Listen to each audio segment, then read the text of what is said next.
بلا حساب جنت میں جانے والے لوگ۔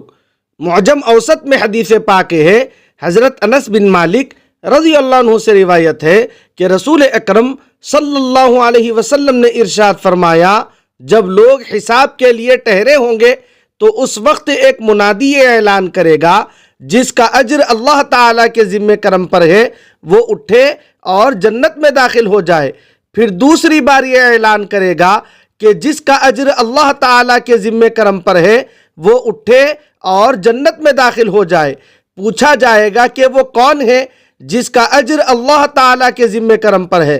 منادی کہے گا، ان کا جو لوگوں کی خطاؤں کو معاف کرنے والے ہیں۔ پھر تیسری بار منادی اعلان کرے گا، جس کا اجر اللہ تعالیٰ کے ذمہ کرم پر ہے وہ اٹھے اور جنت میں داخل ہو جائے، تو ہزاروں آدمی کھڑے ہوں گے اور بلا حساب جنت میں داخل ہو